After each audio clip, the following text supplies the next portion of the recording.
Hello, it's Rebecca Kelly, nurse practitioner at AIYANA.aesthetics, and this is Tuesday Talk. Today we're going to talk about 3 tips for healthy hormones. So I wanted to kind of just go over the 3 tips that we're going to give you, and then we'll kind of dive in a little bit deeper as we go. So number 1 is fiber intake. That's interesting. Number 2 is mindfulness. We could all use a little bit more of that. And number 3 is skipping the midday caffeine, which I'm guilty of.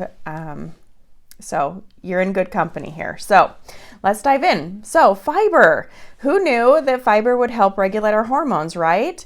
I have heard that studies have shown that most Americans, their first meal of the day is probably the worst meal of the day because it's just usually empty carbohydrates. We're on the run, grabbing a coffee or a pastry or something just as we run out the door. But really, it should probably be the best meal of the day because it's getting us started, right?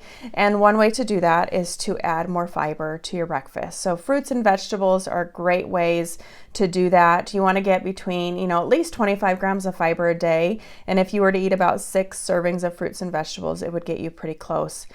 But fiber actually helps balance the estrogen, which is great to know. Some other ways to get fiber, proteins, especially in like legumes and lentils and beans. Those are all ways to get more fiber. So I guess we can all start working on that, right? Number 2 is mindfulness. And this is something that I think in our busy, crazy world, we all struggle to find that time because they recommend at least 20 minutes a day of just mindfulness. I have an Apple Watch, and so every once in a while, I think it's probably 2 or 3 times a day, it buzzes at me to tell me to take some time for some mindfulness, and that's a good good reminder, and it helps me to remember that that's something that I need to do. So finding that time for mindfulness, how does that relate to hormones? Well, apparently it does. It balances them out. It releases those emotions. It allows us to decrease our anxiety and depression and really kind of regulate our emotions, which in turn regulates our hormones. So that's pretty awesome. Number 3 is skipping the midday caffeine. So I think a lot of us will grab for that, soda or coffee or energy drink at like 2 to 3 o'clock in the afternoon just to get through the rest of the day. But actually that is doing more harm.